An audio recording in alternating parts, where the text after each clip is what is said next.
하루 중 얼마나 오랫동안 앉아 계시나요? 책상 앞에서, 식탁에서, 소파에서, 그리고 차 안에서. 현대인은 하루 평균 7시간 이상을 앉아서 보냅니다. 하지만 우리가 이렇게 오래 앉아 있어도 괜찮은 걸까요? 오늘 영상에서는 과도한 앉기가 우리 몸에 어떤 영향을 주는지, 왜 위험한지, 그리고 이를 어떻게 극복할 수 있는지에 대해 깊이 있게 알아보겠습니다. 첫 번째, 인간은 움직이도록 설계된 존재입니다. 사람의 몸은 원래 움직이기 위해 만들어졌습니다. 고대 그리스인들과 로마인들도 이미 신체 활동이 건강에 필수적이라는 사실을 알고 있었죠.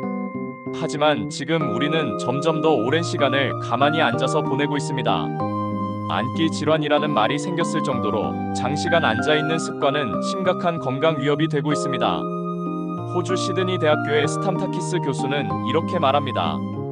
우리는 움직이도록 진화했습니다. 그런데 가만히 앉아 있으면 몸과 마음이 동시에 늙어가기 시작합니다. 두 번째, 앉는 시간이 많을수록 건강 위험도 증가합니다. 문제는 단순히 오래 앉는다는 것만이 아닙니다. 설령 하루에 30분에서 1시간씩 운동을 한다 해도 나머지 시간을 계속 앉아서 보낸다면 심장질환, 제2형 당뇨병, 그리고 조기 사망의 위험은 여전히 높아진다고 합니다.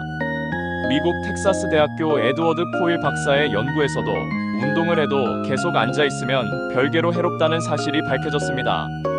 마치 담배를 피우는 사람이 운동을 해서 해로움을 상쇄할 수 없듯이 운동과 별개로 앉아 있는 시간 자체가 독립적인 건강 위험 요인이 되는 것이죠. 세 번째, 왜 앉아 있는 것이 위험할까요?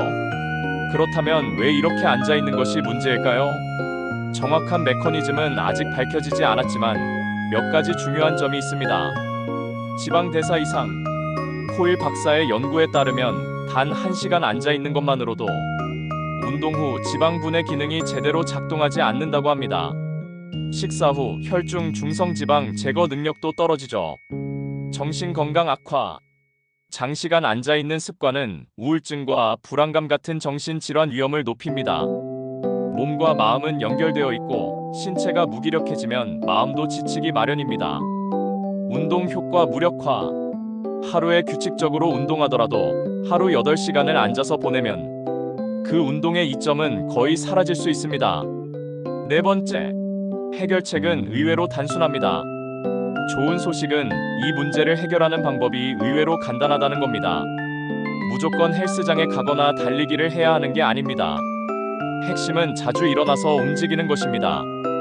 포일 박사의 실험에서는 사람들이 8시간 앉아 있는 동안 매 12분마다 단 4초간 강도 높게 페달을 밟게 했습니다. 총 운동 시간은 160초, 3분도 안 되는 시간입니다. 하지만 그 결과 지방 대사 기능이 향상되고 다음날 혈중 지방 수치가 개선되었다고 합니다. 다섯 번째, 실생활에서 할 수 있는 실천법. 실제로 우리는 이렇게 실천할 수 있습니다. 30분마다 2분 걷기. 잠깐 일어나서 집 안을 걷거나 계단을 오르내리는 것만으로도 효과가 있습니다.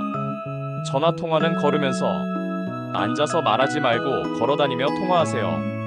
TV 광고 시간에 일어나기. TV 볼 때 광고가 나올 때마다 스트레칭을 해보세요. 책상 옆에 타이머 설정. 30분 타이머를 맞추고 울리면 일어나서 몸을 풀어보는 것도 좋습니다. 이렇게 짧고 자주 움직이는 습관은 생각보다 훨씬 큰 건강 효과를 가져옵니다. 현대사회는 우리에게 끊임없이 앉으라고 요구합니다. 일도, 공부도, 여가도 대부분 의자에서 이루어지죠. 하지만 기억하세요. 몸은 움직일 때 건강합니다. 움직일 때 활력이 생기고 움직일 때 마음도 맑아집니다. 앉기는 피할 수 없을지도 모릅니다. 하지만 오래 앉기를 피하는 건 우리의 선택입니다. 오늘부터 30분에 한 번씩 잠깐이라도 몸을 일으켜보세요. 그 작은 움직임이 내일의 건강을 지켜줄지도 모릅니다. 오늘 영상이 도움이 되셨다면, 작은 실천이 큰 변화를 만든다는 사실에 공감하셨다면 구독과 좋아요 한 번씩 부탁드립니다. 함께 건강한 하루하루를 만들어가요.